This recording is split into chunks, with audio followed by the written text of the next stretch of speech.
Hey, Geekscapists, welcome to a brand new Geekscape podcast. I'm Jonathan London, your host. If this is your first Geekscape, strap yourselves in for some pop culture talk. That would be movies, video games, comic books, TV. Last week, we talked music with our good friend Team Goldie. I hope you went and checked out that album, Trailblazer.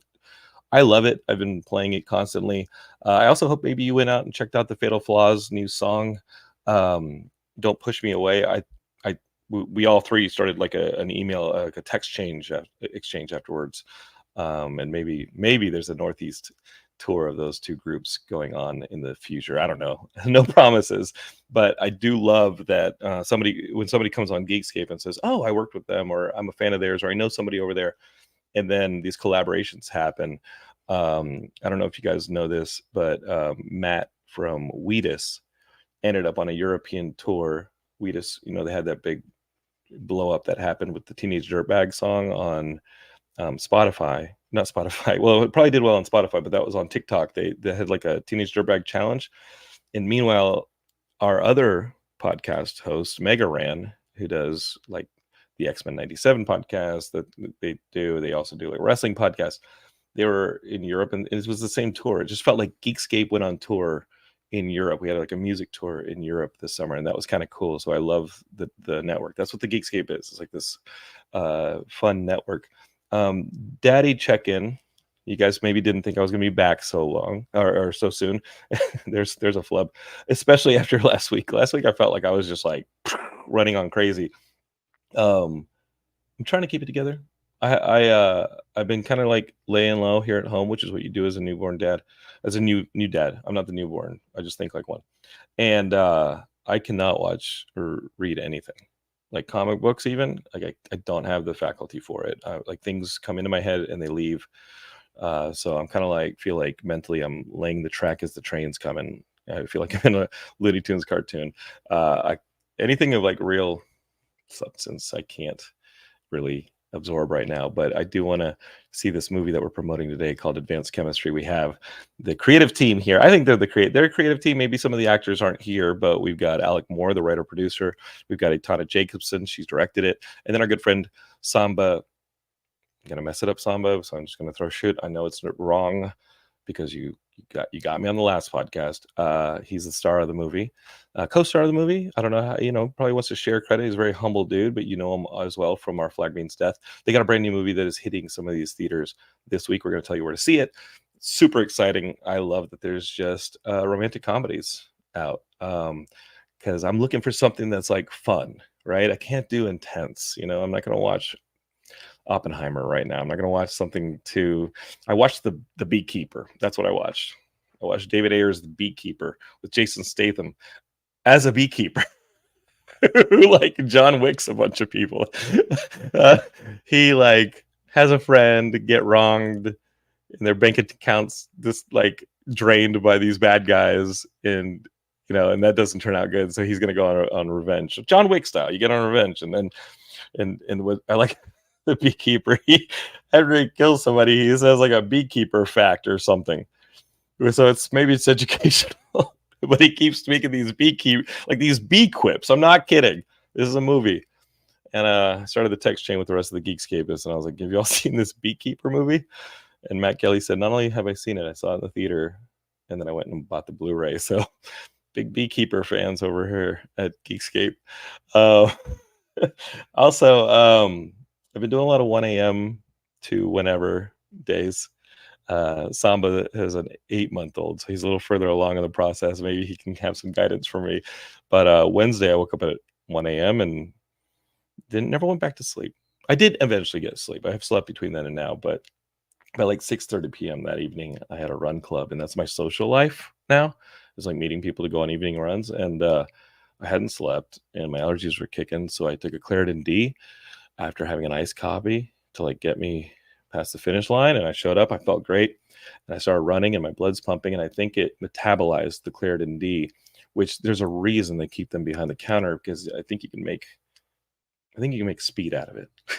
You got to give them the license, sign a thing to get the decongestant. And at about mile 3, I was like, my run group, we try and keep like a 9-minute pace. Jonathan felt like going at 7 miles like 7-minute miles. I was just running down Studio City, down to Hunga, which is a little posh, past Aroma Cafe, and I'm just yelling like a psychopath. They're like, Jonathan, are you on cocaine? And I was like, no, I just feel great. I feel good. And I told Heidi, I was like, that run just felt good. I just felt like I just didn't feel like I'd been up all the time. And she goes, Jonathan, you're on speed, I think you're on speed. So that's the check-in on Daddy, on the Daddy thing.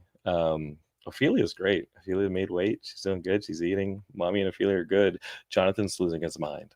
So haven't been out to a movie yet, but if I do go out to the movies, I'll tell you what I'm going to see. I'm going to see this movie, Advanced Chemistry. And the whole team is here, right here on Geekscape. They're waiting in the wings. They're going to come here and talk to me about making that movie. Let's throw the theme song.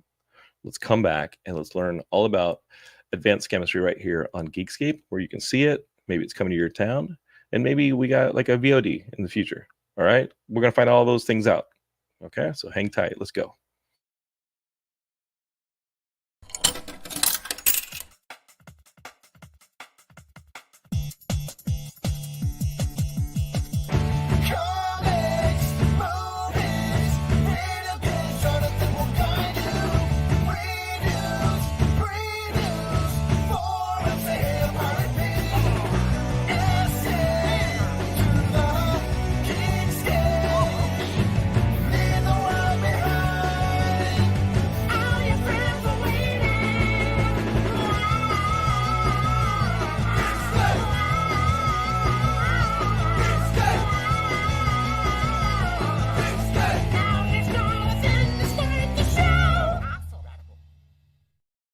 All right, Geekscapists, we're here. Time to start the show. Thanks for jumping in the comments. We got our friend Ash.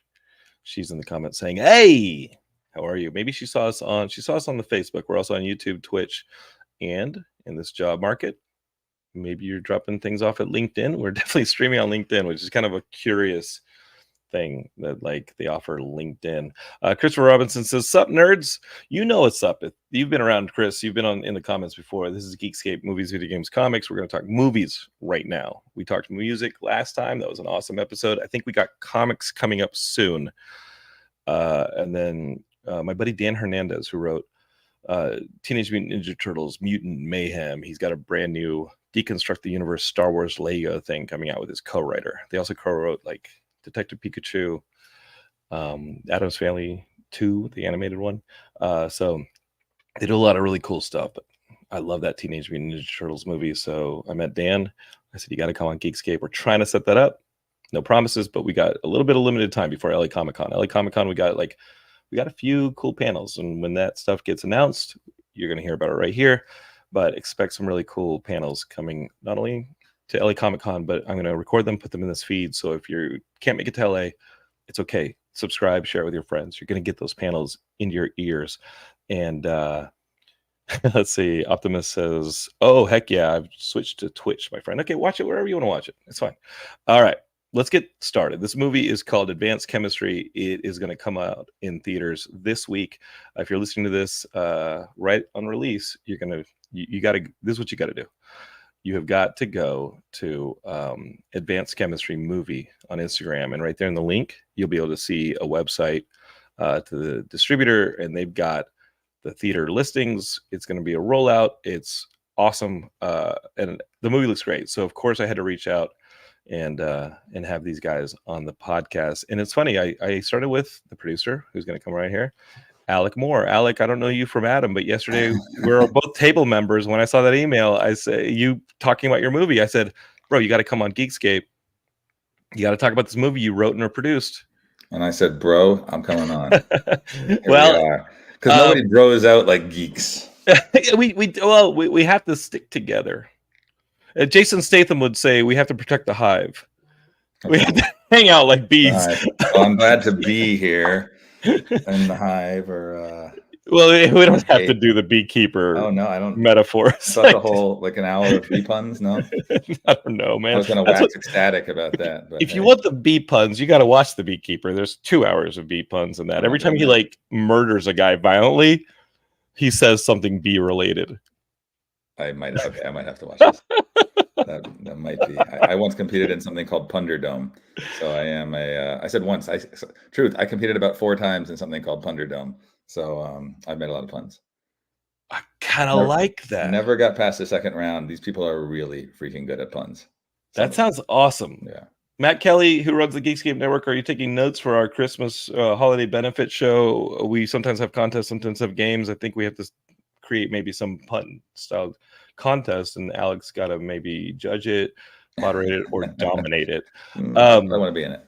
Well, the thing is, when you sent that email, I knew all about the movie already because our friend Samba, who was here for Otter Space, the podcast a few months ago with our friend Ben Stahl, he's in the movie. And so, of course, I watched the trailer. He's the star of the movie. He's the star of the movie. He's also here today, and I'm feeling awkward that you haven't let him in. No. And our director, Etana, also. Please. Well, we're going to talk about this. We're going to talk about this. Here's all Samba right now, and here's Etana. Oh, good. They're here. They're still here. The whole family's here. But I had to start with you, Alec. Alec, you were my intro because I saw that email.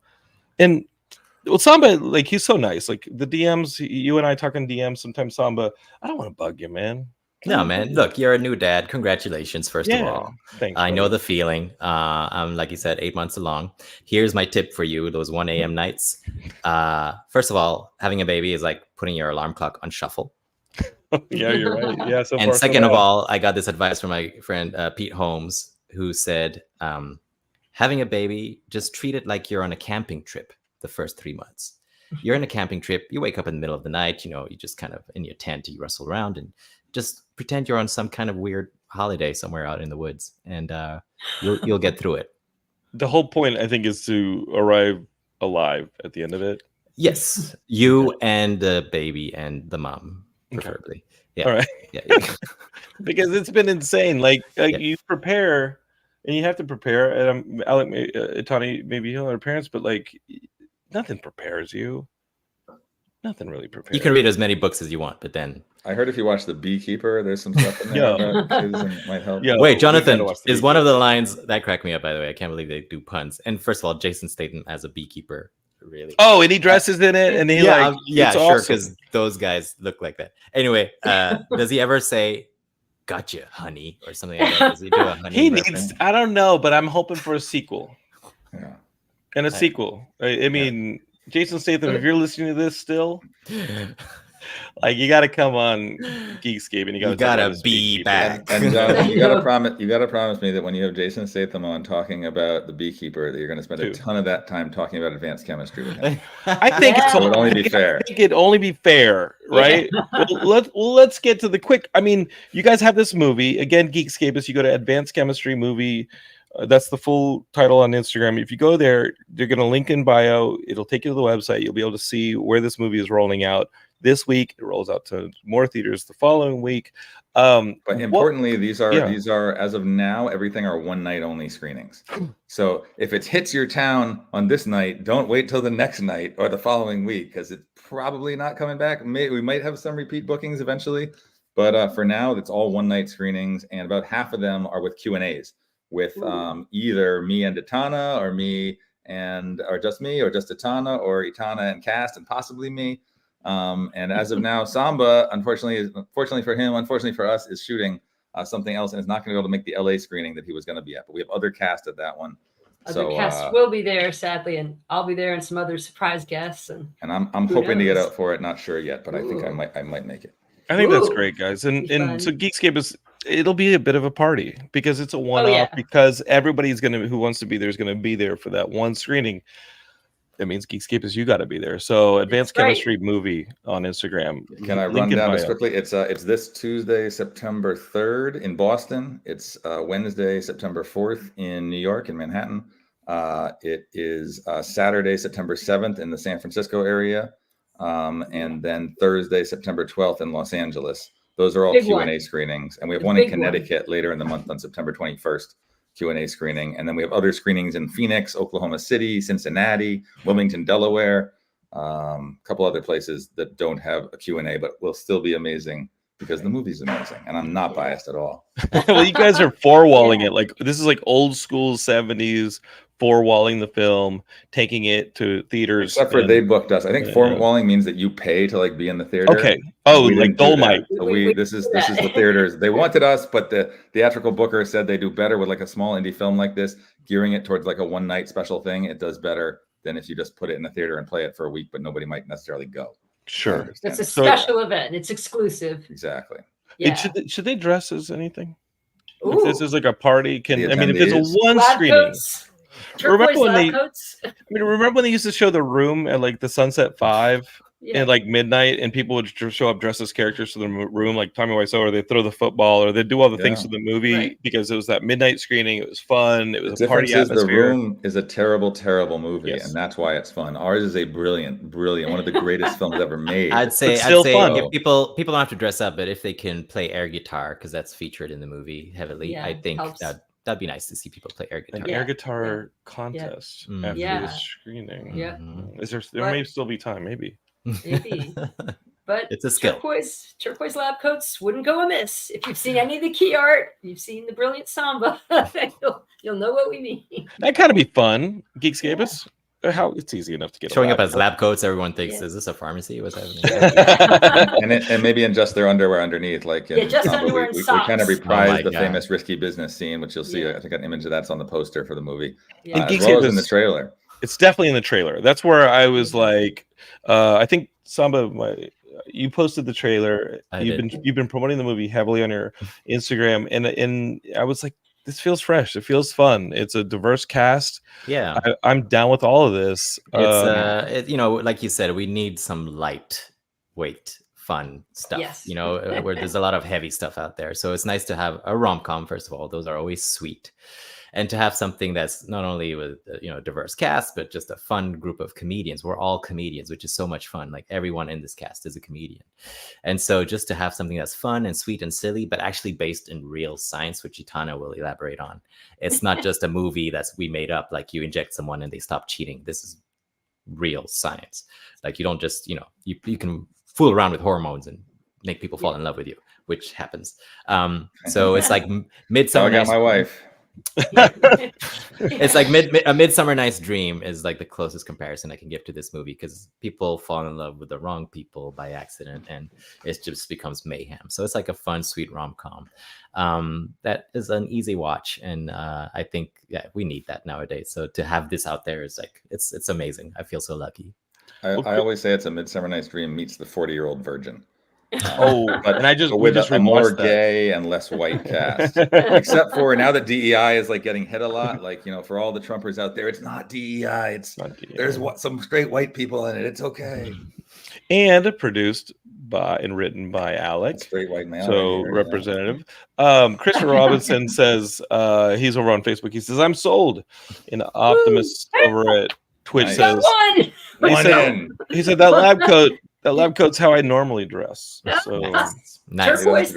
Very comfortable. You guys came to the right place. How did this movie start? Like, did it start with Etana? Did it start with Alec? How long have y'all known each other, the creative forces behind the creation of the script and producing the movie? A long time now. About a decade. We met through UCLA's MFA program. Etana was in the directing program, and I did the screenwriting program. And she actually, you can talk about the Sloan if you want a little bit, Etana. I'll let you. I made this fun little film, Elemental, and I was actually the scientist in a little lab coat, but it's some of the same broad ideas of like hormones as a love potion, and it kind of it hit some. It seemed to be well received, and was picked by Tribeca to be in this thing called the Tribeca Sloan Summit at the Directors Guild of America, and we had some fun, and I wound up showing that at this event at UCLA that I wound up running, which was science and film, like how to make science-driven films based on real science faction versus fiction, which has become my lifelong obsession. So Geekscapers, I am one of you. And I think we showed that, and Alex was there and Jane was there. And I think we all kind of gelled and got excited, and maybe Alec can take it from there. Yeah, so I actually didn't even remember. So I remembered seeing Etana's film, and I remember that I was there for this Sloan Symposium where they were encouraging screenwriters to come up with scientific ideas and pitch them to the Sloan Foundation for possibly getting a little bit of funding towards, a grant. And that's nothing to sneeze at, Geekscape. It's the Sloan Foundation, and that yearly prize. I think they take 1 or 2 screenwriters. A few, I think a year or Directors, two. screenwriters, Yeah, writers. my friend Eugene Ramos has been on the show. He wrote for Eugene's one of my best Eugene. friends. He's a good friend. Eugene and I went to Eugene and I went to Columbia together, and Eugene's been on the show, and he got the Sloan. Didn't he get the Sloan for? Another romantic script. I was just in touch with him the other day, but yeah, he had an amazing script, which about Newton's laws of emotions. And if you're listening, Eugene, which you probably are, also great. But also Tribeca supported that, so yeah. So that's nothing to sneeze at. Well, actually, Sloan sneezed at me because they did not select my my pitch, which at this time was just like a little 1-page outline. So I mean, I think my strongest point in writing, I always think, is probably joke writing, and you can't really get jokes in a synopsis. So maybe I also am like, do they really want? I don't think of science and comedy that much. Oppenheimer did well. But here we've done it. Our movie is funnier than Oppenheimer, I think. Yes, but we've split the comedy atom. I believe we truly have a hilarious science-driven comedy. So take note, everybody. So basically, what I discovered though is there's 2 kinds of voles, which is like field mice, and one is naturally polygamous and one is naturally monogamous. And in real science, they have figured out by controlling these hormones, vasopressin and oxytocin, they can basically flip-flop these 2 voles and turn them to the opposite one. So that's what I learned. I think it might have been watching Etana's film that made me dig deeper into the research. I didn't. That's sad that a vole comes home to his wife and it's like, you cheated on me. Like we did that to them. That's the vole has a hot tub set up. Yeah. And it actually happens on a genetic level. It gets deeper and deeper, this stuff. Like it really gets into the big questions of who are we? What's identity? What's preference? Like, are we this? Are we that? Because it gets into orientation even. Like there's been the military is using this as a truth serum, experiments with oxytocin and vasopressin and other substances. So it's deep, yo. It's I think. Well, Etana, where'd the idea? I mean, you put the idea out as Eternal, the first short, and then when did your interest start? Or Elemental, sorry, Elemental. I didn't want it to be confused with the freaking Pixar movie. No, so you got this Elemental, the short, and where did your interest start with this? Because like science-based movies, it's great for the Sloan, but they don't usually come around in the theatrical marketplace. But here we got it, and it sounded great. I loved the idea from the trailer. I think we're really entering a new phase, and I hope to be at the head of it, or with all of us, like that we are going to see these science fiction movies, because like Oppenheimer, I think audiences can feel when something's authentic, and truth is stranger than fiction. Like the deeper you dig in some of these projects, it just gets crazier. I'm working on a Mars project now, and some of the craziest things you can do with genetic engineering and nanotech. And one of our substances is actually a nano drug in advanced chemistry. So if you want to really geek out and watch advanced chem, you can just enjoy it as a completely silly romp. If you don't want to geek out, I will tell you right now, I still don't understand what nanotechnology means. So, and I like the movie, and I wrote the thing. Etana may have tweaked a few science things in the script, though. But it's reasonable conjecture. So yeah, you can dig in and really figure like, oh wow, that's an AI-driven nano drug, cool, and have a ball. So yeah. Multiple levels. Remote control for a human being with this thing. Theoretically, it's reasonable conjecture. You actually can do these things, and some of these experiments are happening. Some of the crazier ones are happening. So, and Etana, why not? I mean, no offense to Alec, but you had created the idea. You didn't want to take on the screenplay, or you did kind of maybe do an outline. How far creatively did you guys start putting this thing together before Alec ran with it as a screenwriter? Actually, I took a stab at it, and I kind of tried different things and shelved it. And then Alec had this vision, and I iterated on some aspects of it. But I think we just nicely gelled over the years. And so Etana and I didn't actually know each other at the time of the Sloan Summit. She was running it, and I saw her short, which may have given me like, I want to find out more about this. And then I did internet research to find out about the whole voles thing. And I came up with this idea through that. And then subsequently, Etana and I became friends. And then when I shared the script, my script was originally called Sexy, Sexy Science. And I'm still very sad that that's not the name of the movie. But it's our tag. It is. It's a sexy, sexy science story. So if you look at the poster, the European title can still be Sexy, Sexy. Yeah, in France, it's going to be called Sexy, Sexy. First sales agent Bulgaria said the sales agent said, for America, advanced chemistry, for certain European markets, Sexy, Sexy Science is the title. Maybe Spain. We'll see. Italy. But come see the movie. So yeah, I think our movie's in the sweet spot, which the more sexy science would be like the traditionally male skewing raunchy sex comedy, and then the more romantic female or heterosexual female skewing rom-com. We're hopefully right in the middle, based on what audiences at our film festival screenings have felt. It seems like we're hitting equally, both genders and people that like the sweet parts of the film, as well as the somewhat raunchy and more just like silly comedy elements. And it's a pansexual kind of film. I think there's something in it for everybody.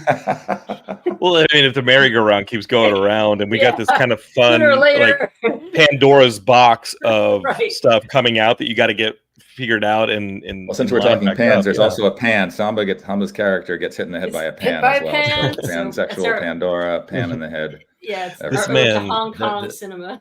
Bring back the Punderdome. Bring back the Punderdome. Bring back the Punderdome. It's still going on. I haven't done it in a while. This event was in Brooklyn, drawing 300 people, like a packed house once a month. I think you're the Tina Turner of the Punderdome at this point. Anti-entity. You're at least a wild boy. I never got past the second round. we gotta get you like Mad Max strapped to the front of a truck running down the desert, and like you're going back to the Punderdome. You're re-entering the Punderdome. You'll be on a bungee jumping around in a cage with Duran Duran music playing. I think there's some I don't know if maybe I'm stretching to say it related, but so the world of competitive air guitar is a real thing, which is arguably even sillier than Punderdome. And I had found out about that some years ago and thought that was like a really funny and interesting thing. And I gave that as a whole subplot for Samba's character in the movie, that he is a competitive air guitarist, but he's really shy about it. It's actually a big deal in Finland. They have an international championship there each summer. People from all over the world go and compete. But Samba's character, well, Samba, you played him. Why don't you talk about your character? Didn't the Alma Draft House try starting that up here in the States like about 10 years ago? Yeah. No, I think it did well for a while. I think the Alma Draft House had it going for a bit. But well, this is a huge deal, like Alex said, in Finland. It's in Oulu, which is this small town in Finland, and every year they have this massive competition. So there's a bunch of YouTube videos that I was doing research for, and these guys go all out. I mean, it's not only air guitaring, it's dance moves, acrobatics, the whole thing, pyrotechnics. And my character, Alec wrote, was a bronze medalist or third place. So he had to have been. I don't know that they actually give medals. I based it on the real. Right, but you couldn't have him. You couldn't have him be the best. You needed him to have a place. He needs a place to go. It's not real. It's like an air medal. Anyway, he had to be good enough to earn third place, right? So I started practicing, and I started watching videos, watching moves, and trying to build that confidence. Because when you're performing air guitar, you have to be super confident, because you look like a clown on stage otherwise. And so you have to sell it, and the audience buys it. The more confident you are, the more the audience buys it. So I had to tap into those aspects of the character too. Like, okay, when he's doing air guitar, he is totally confident in his mojo, feeling it, earn that bronze medal. So I had to practice hard. It's not easy to match a song, and not only just because you can twiddle your fingers all you want, but to actually know what string you're plucking and what riff you're going down and up on, that matters. And so it's a lot of finger work. The rest of us just thought that was a bunch of people BSing for energy on streaming. It's an art. Okay, I'm sorry to besmirch any air guitarists out there who are like, I just didn't know. You guys know here on Geekscape, I know a lot of things, but I'm like a mile wide and an inch deep. Like I know a lot of stuff not well, so I'm sorry about that. Samba, in really Alec and Etana, this movie, talk about the production reality of making this movie. So like you write this script, and then the marketplace, just speaking as a filmmaker myself, like romantic comedies, and I was talking to producers about this recently, and we watched, what do we watch? We watched Jackpot, the Paul Feig movie with John. That's kind of a comedy that these things kind of just exist on streaming at the moment. Like you see Netflix making those kind of comedy movies. Like For Your Virgin would now probably just be like a streamer for the most part right now. Well, there's not a lot of theatrical space for it. Anyone But You, breakthrough, right? Right, so right. That's the game changer this year. Or the Sydney Sweeney. That's the Sydney Sweeney one. And so 220 million domestic, like it broke records. It's one of the top grossing films of the year, and that, like, I think, just ushered in this wave of rowdy, smart, sexy. But y'all weren't there yet. And what was the reality of trying to get this thing made? Because this was, and I think the movie's going to probably be great, and I think the script is probably awesome. You guys are all amazing, but in the reality of the ones and zero, like nerds of Hollywood, the people, the purse stringers, you guys probably had some doors, right, to get through, right? What was the reality of trying to get this thing? Well, I mean, it was independent. So like any traditional Hollywood, there's no studio involvement in this or anything like that. It's just, independently financed and cast. And then, we made it, and then we had to get to distributors, and we found a distributor, a few distributors that really liked it and wanted to take it out. We took basically the best offer, and they wanted to have it out in some theaters. Which most little indie films don't get any theatrical. So we're like, we'll take, if you're going to put it out in some theaters, we like that. That sounds cool. And then of course it will be on demand later in October. It's coming out that way. Oh, perfect. See it in theaters because you gotta go to the party. You gotta go to the party. Dress as a beaker or something. Yeah, like you gotta go. Yeah. Bunsen burner. It was fun. Not to, this is a Bunsen burner. Not a working one. Seeing our screening in LA, the LA premiere at the Dances with Films Festival, in like a full house of 200 people, it was so gratifying to hear the laughter. I have it. A lot of comedies coming out in theaters. You don't hear hundreds of people laughing together like we did then. No, that was great in festivals, because a lot of festivals have serious movies and art films. That's too right. Robert Rodriguez, I met him years ago, and I've had conversation with him, and he just kept telling me, like, Jonathan, make a comedy. And I was like, what do I do in film school? Make a comedy. So the only reason I made my thesis from Columbia, which they hated, but ask Eugene Ramos was sitting in the theater when I showed my thesis, Gay by Dawn, and I made Gay by Dawn as a comedy. I made that comedy only because I knew that's what Robert Rodriguez told me to do, like, make a comedy and it will kill, and it played 80 festivals, and they just tear up. And it's got to be reassuring, because indie films are almost impossible to make. How many years did it take for that? And then when Samba, how did you get on board Samba? And did the film change? Like, obviously actors, they have their take, they have their notes on it, and you want to make it demanded yours. So many rewrites. He brought in his own script doctor to change everything. It was terrible. Yeah, he's been difficult. I was like, sexy science is getting. I'm kidding. What if I'm not wearing anything under the whole lab coat? Can I be naked under the lab coat? Let's do this. No, it's PG-13. Anyway, I got on board. Basically, I was approached by Etana and Alec, and they asked for just me to go to lunch with them and to talk about this movie. And we talked about it, and then they offered it to me. I'm used to auditioning for parts, so it was really nice to just be offered a lead in a film, which is very rare for someone who looks like me. So it was nice to just have them know me from my stand-up comedy and see that I was a physical comedian. And Etana and I had a connection through like a Dutch friend, and that's how she had heard of me. And we were in a podcast together, actually. Yeah, and then they offered it to me, which was fantastic. And I read the script, and I thought it was hilarious, because there's lots of opportunities for a physical comedy, and I'm a physical comedian myself. So it was nice to be able to, in those moments in the movie, choreograph it a little bit. Like, okay, here I'm gonna do I do the Tom Cruise slide, but I have to keep dancing. So what dance moves am I going to do? Or how am I going to smash these boxes? Or how am I going to get a pan in my face? Or how am I going to get kicked in my nuts? Or how am I going to, do a beekeeper pun at the end of the movie? Or how am I going to, there's a lot of physical comedy. And so I enjoyed that process of discovery while we were filming it, and being able to do some of the stunts as well, which was a lot of fun. And I just thought it's a sweet, fun rom-com, and there's not many of those today.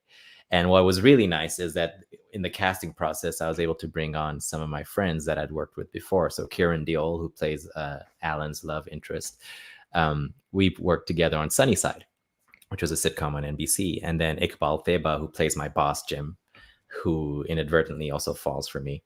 No spoilers.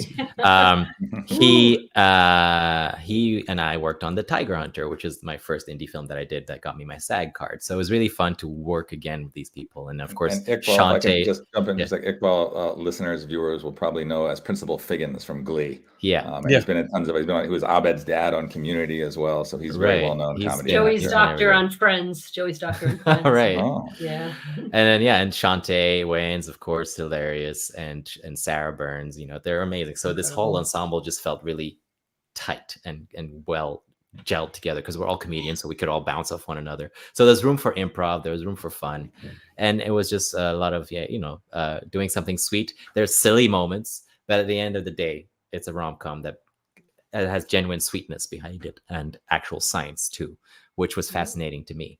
I didn't know that voles could be polyamorous and then become monogamous because we interfere. And I had literally never heard of voles before I found this out after going to that Sloan Symposium. I was like, "What's a vole?" They're like pikas and like lemmings. Field mice. Now I've heard of a pika for the first time. Field mice. Yeah. They're very super cute. Super cute. That's awesome. They have their own convention. You guys still what time was this? I want to put this in the context of how you guys have put this whole thing together. It's indie film. It's hard, but now we are running maybe there was a pandemic around the time of putting this thing together, and then there was maybe a strike that was impending, and on the distribution angle, and like the fact, Geekscape, is that you are actually able to see this movie in a theater.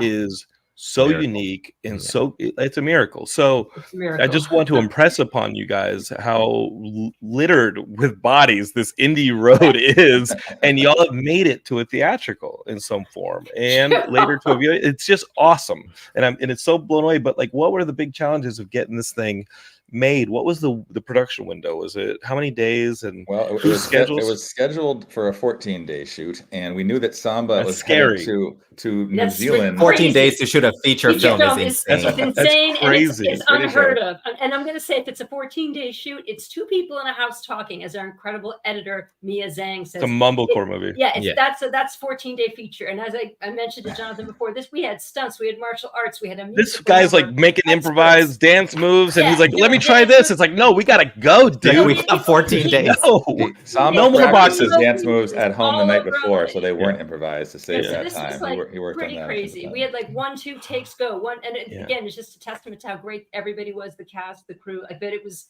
lightning speed. We had a bunch of locations too, right? We had 20 locations, 20 bars in downtown LA, and we were out in Topanga Canyon, and we were covered the entire LA basin and beyond. And it was in the middle of the summer, so it was like heat wave. It was like 120 degrees, and we're filming grid was breaking down. Yeah, and we had our COVID protocols on, and our friend was wonderful to give us a house, but we were like really packed like sardines in this house. It was like all the movie gods, At any point, Samba, where you're like, man, at least it was a free lunch.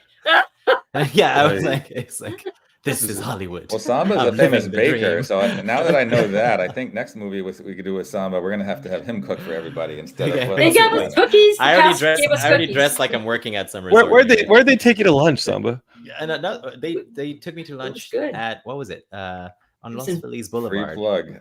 Yeah, it was a place you recommended. It was a place I recommended. I forgot the biscuits, the famous biscuits. Yeah, they have biscuits. They have famous biscuits. So good, but I can't remember the biscuits. It better be worth it on that. It was a good lunch. It was 3 years later. You're like, what the heck did I say?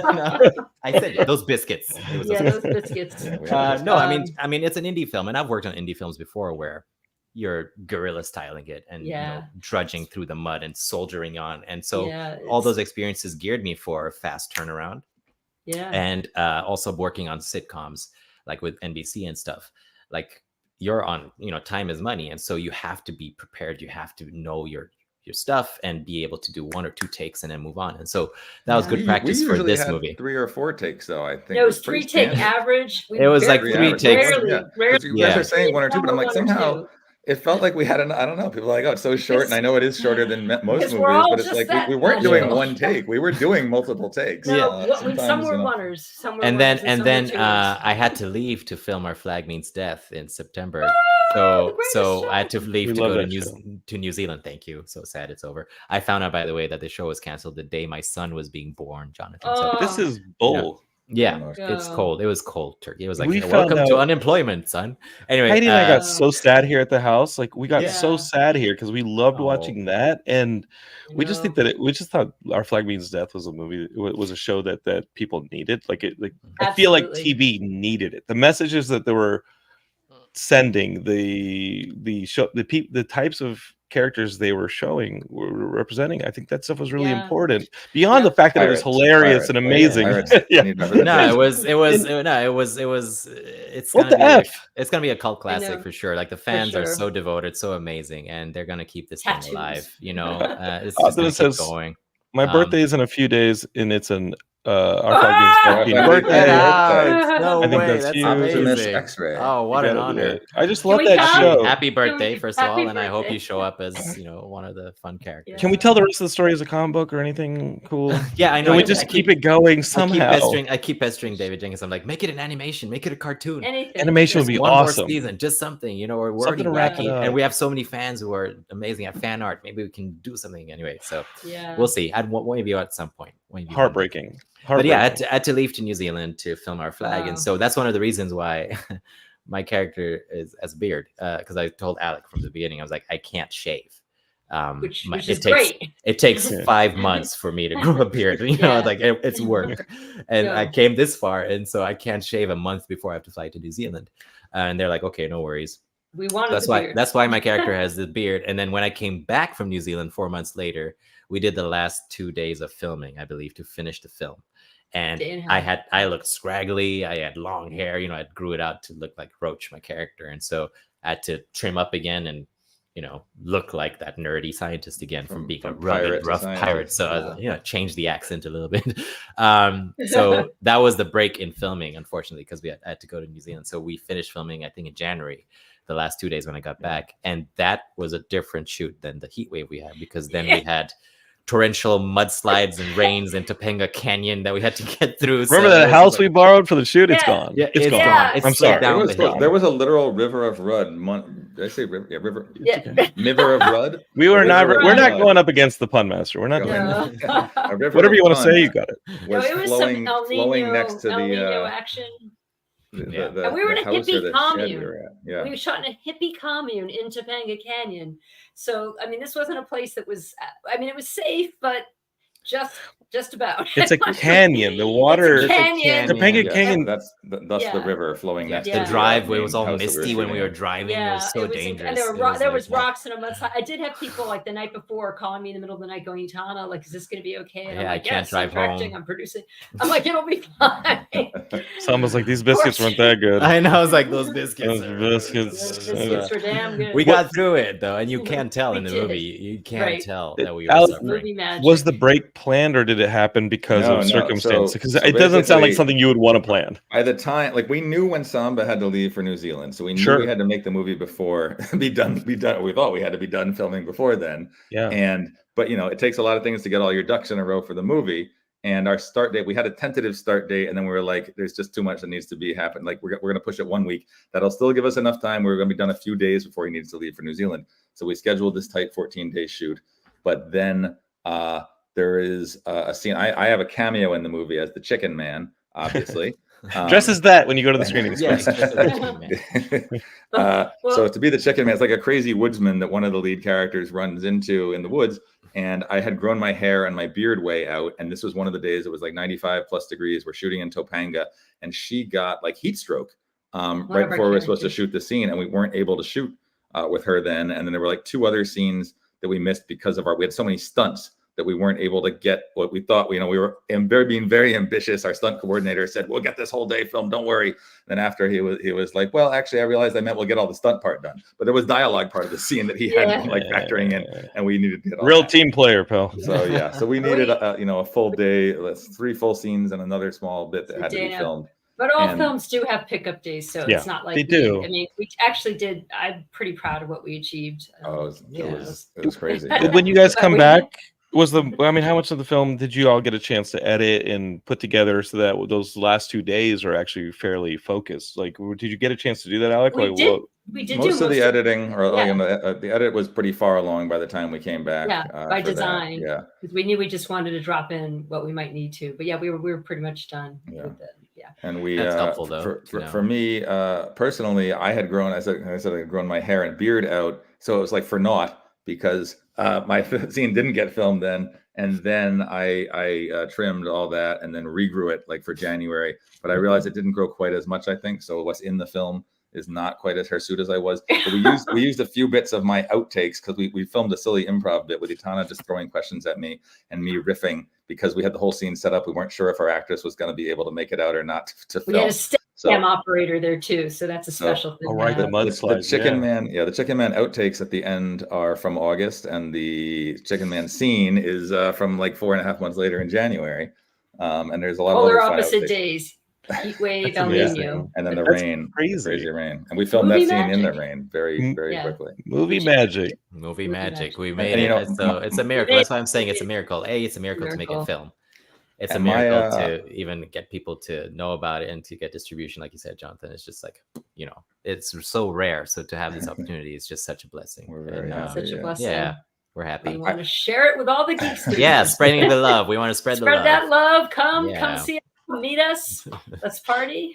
And again, Geekscapists, this is something where Alec literally sent an email yesterday, and I said, dude, you got to come on Geekscape. This is great. We've had Samba before. The restraining order is expired. You got to come on. And I said, no, I will not come on. Samba wants no part of this. And then I just double checked with Samba. I was like, this guy's a jerk, right? We should ignore him. And Samba said he is a jerk, but he has an audience. He's a jerk, right? So he makes good biscuits. He knows what a bowl is. We got a runner here. We got the baby's making all the biscuits in this household. And some of the biscuits, you don't want to eat those biscuits too much. You don't want the biscuits. So Geekscapists, we have told you why this movie is lightning in a bottle, in a sense, and you want to catch it by going to see it this week. The best way to do that and learn about it is you're listening to my voice right now. You're going to go to Instagram and go to Advanced Chemistry Movie. Go ahead and follow it as well, so you can get updates for when it comes out on VOD, for when you guys have the fan conventions, for when you can dress as Chicken Man later at San Diego Comic-Con later. Like, however you want to celebrate this movie, that again, one thing goes wrong and your movie doesn't happen, right? Like, I had an actor, it was before the strike, and they wanted us to wait until their HBO show was wrapped to do.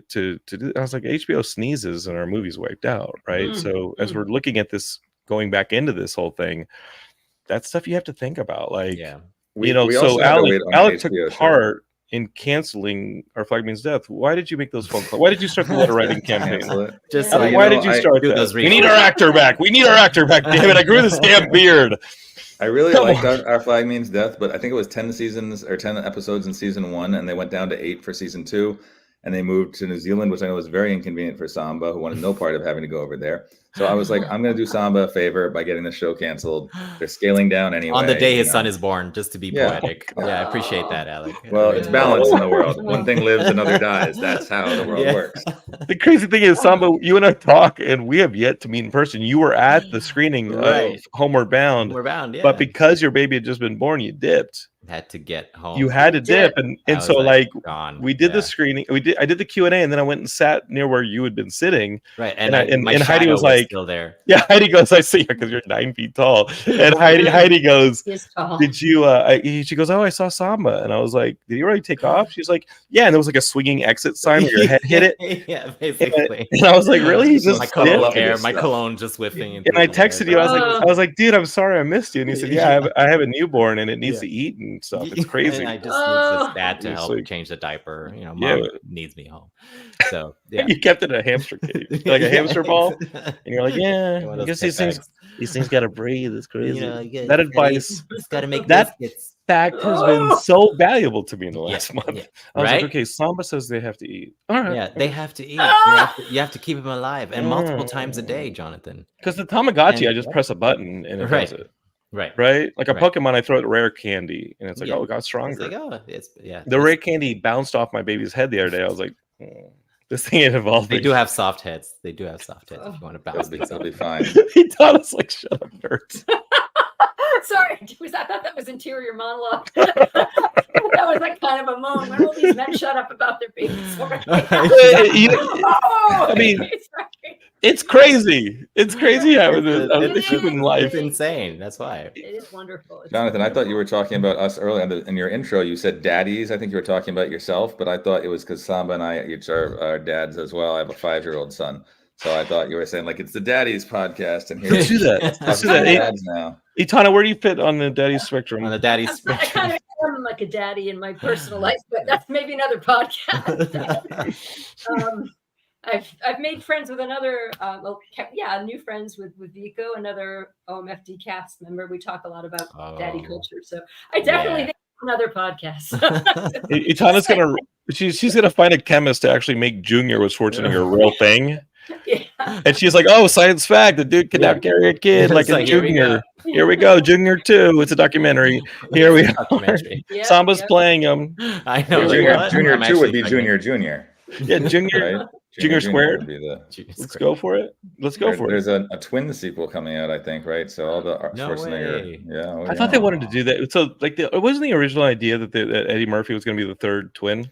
I believe so. And it just couldn't get together. I thought that would have been awesome. Maybe it's not happening. I know that was news. It was going to happen with him, and I'm not sure. I have in my head now that maybe it might be happening with Tracy Morgan, but I might be confusing things. So the crazy thing is, Rob Liefeld, who's been on the show before, created Deadpool. Now that the Deadpool Wolverine stuff is out, Rob Liefeld started as an X-Men fan. It's his favorite franchise. He's a huge X-Men fan, and he created Deadpool because in the early '80s, Marvel started giving royalties for creating characters, and he's like, when I want to work in the X-Men, they're my favorite franchise, and I'm gonna make like 1 million characters, so like I get royalties, and I want to celebrate it, and I love this universe. I want to be a part of it. And so that's why that first New Mutants issue, he's like Cable, Domino, all these characters are like X-Force. He introduces Deadpool, the Deadpool Corps, the Weapon X programs, all this. But the whole relationship between Deadpool and Wolverine was inspired by twins. Ooh. Really? So Deadpool is like the DeVito character. He's the washout of the Weapon X program. That's why Deadpool is like the disrespected Weapon X character, because Wolverine's like the Schwarzenegger. It's like, dude, that was a perfect Weapon X warrior that we created. And Deadpool is the washout. Oh, and it's inspired by twins. He's the Danny DeVito of the Marvel universe. And he admitted that on Facebook the other day. And I was like, this makes so much sense, Rob. This is awesome. So he's getting royalties for creating Deadpool. Someone else has to get royalties for whoever created or wrote Twins, because that's, right? They should get Deadpool. They should get money for Deadpool and Wolverine. Could you imagine getting those royalties? Next movie. Yes, Next movie. Advanced Chemistry 2. Well, if we had kept the sexy science title, then you just go to sexier science, right? Advanced chemistry. More advanced chemistry, even more advanced chemistry. I guess that's the third Turbo. one, right? Now we're talking Quantum. Comes into Europe. I met with a producer yesterday who like has a deal in Europe. It was like they'll front half the money, and they're close on a few things, because that's a pretty damn good deal. Is that this, they'll front half the money if you package it. You just have to package it, right? And so let's just work on the sexy love, or sexy chemistry. What was it called? Sexy science. Sexy science. Okay. Advanced chemistry. Start shaving, Samba. We're going. Okay. I need. Alex sunk the pirate ship. You ain't going back, bro. I like the beard though. It took me 5 months. Okay. Guys, the beard stays. The beard stays. Wow. Guys, it's been awesome having you on Geekscape. It's been great for having us, Jonathan. It's good to see you again. And, brother, of course. Always a pleasure. Yeah. Congrats on being a dad again. You're killing it. You look rested. Well, I get the morning shifts, but I'm already a neurotic, so I've been waking up to write anyway, and it's like that's just, and nothing's changed really. People are like, "You get a lot of sleep?" I'm like, "Yeah, 2 hours. Just my regular 2-3 hours. Is great. Yeah, I step out of the cryosphere, and I'm like, I'm good. Yeah, exactly. Optimus over on Twitch says, "Sexiest science." Oh, electric boogaloo. Electric boogaloo. Dang. I'd see that. I'd go watch that. We'll throw it in. We'll throw it in contention. That sounds like the third in the trilogy. Alex, the producer, guys. He's the original writer. You gotta work. It goes through him.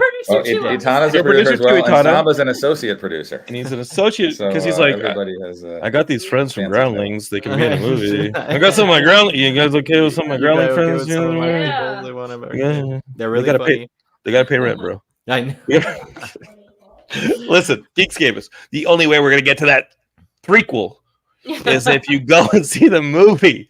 So you gotta go and find out when it's playing. It's a party. You're gonna dress up as Chicken Man. You're gonna dress up as Beaker. Dress up as the underwear that goes under the lab coat.